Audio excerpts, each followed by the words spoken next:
Now we are traveling westbound along the Toronto waterfront, a very busy area of our downtown core. Lots of things to see, of course. All these lights lit up. Surely there'd be something good to go along with them. And of course there is. Lovely restaurants, beautiful art exhibits, fantastic patio spaces. But it wasn't always this way. No, in fact, prior to the 1970s, the Toronto waterfront was a very industrial part of our city. You would have found a lot of factories and processing plants and foundries lining the streets here, spewing pollution not only into the air, but of course into the water. So the city and the government decided to step their game up and make a big change. They wanted to revitalize the area and shut down most of the factories that you found here. They were successful. It's a much cleaner area today.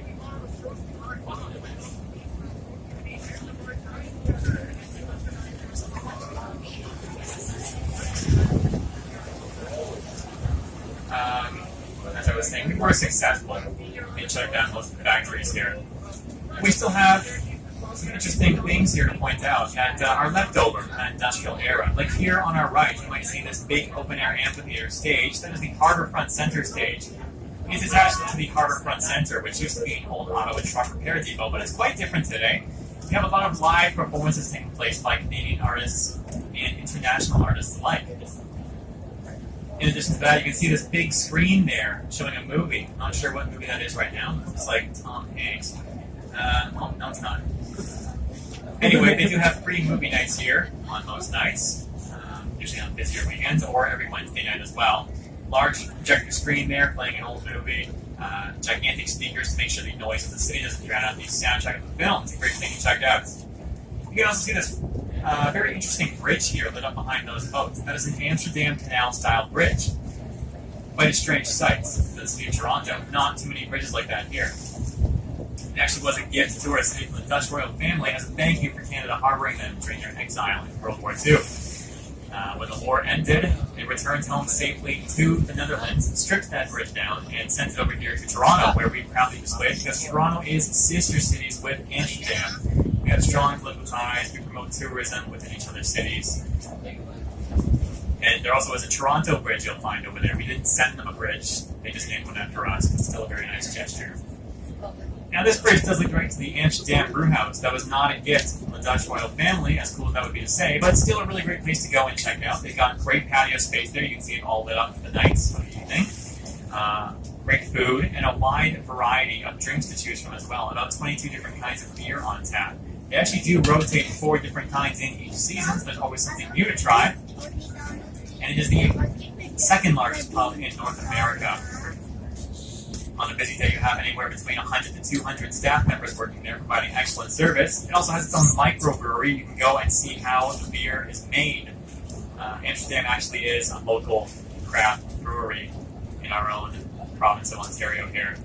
So they make their own brew in-house as well. You can go and see that process live as it happens. Of course, if you do head over there after the tour tonight or later on this weekend, you don't want to try all 22 of those different kind of beers on tap. Not only for your health, but more importantly, because right next door here, in this building with a watchtower behind this white boat, you have the Toronto Marine Police Units. They do a very important job around here, though. Canada actually has the longest discontinuous coastline in the world, which means our Coast Guard is stretched quite thin. In fact, the closest Coast Guard station is 3 hours away from here in Prescott, Ontario, which isn't a great response time in case any emergencies ever arise. That being said, our own police here can be anywhere within these waters in under 2 minutes' time. Much more reassuring. Not that anything crazy ever goes down these waters. There's no high-speed boat chases or drug busts. It's a fairly safe harbor for a fairly safe city. And you can see that giant tower over there, of course. That is the CN Tower, but I won't talk about that too much just yet. I'll wait till we're a little bit further out on the tour. We have a nicer view. We're not craning our necks. In the meantime, what I can tell you about is this equally eye-catching white dome roof building there, all lit up neon purple right now, actually. You can see the words on the side do say the Rogers Centre, but a lot of Torontonians will tell you that building goes by a different name. That is the Sky Dome. That was its original name before it was purchased by Rogers Telecommunications. They're a big phone and internet company here. Now, the old name sticks because the building obviously is dome-shaped, but most importantly, the white portion of the roof there, currently neon purple, those lights, is composed of 3 large panels that, when activated, slide back and reveal the sky to the audience within. It's a slow process, takes about 20 minutes. That's to ensure that should the gears responsible for pulling the roof back ever jam, they don't grind together too quickly and potentially destroy the entire mechanism. It's kind of a fail-safe. Now, when the roof is open, you'll have a large crowd in there to enjoy the view it offers, with about 60,000 people attending a Toronto Blue Jays game. That's our city's Major League Baseball team. Big crowd for sure. Other events like concerts, they don't really open that roof. It'd be way too much noise for the surrounding residential condos and the rest of the city. So when various musicians are performing there, they keep that roof closed. But you'll have upwards of 70,000 people in the Skydome for concerts and the like. Don't let the size of the building fool you either. I know it looks big already, but the floor of the stadium actually goes below ground level, meaning that you can fit a 31-story skyscraper into the Skydome and it wouldn't even poke out of the roof. Despite all of that seating and space for accommodation, we've never hit capacity for attendance, not even with such influential speakers coming to give presentations here, like past presidents of the United States, former leaders of our own country, the Queen, even the Pope and the Dalai Lama. None of them ever packed the house. But we did come very close to hitting capacity one time, an extremely culturally important event to our city. WrestleMania 18, of course.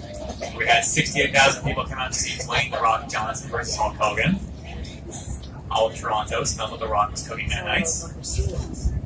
Seems to be a continuing trend, though. The second most highly attended event ever held at our Skydome was WrestleMania 6. Yeah.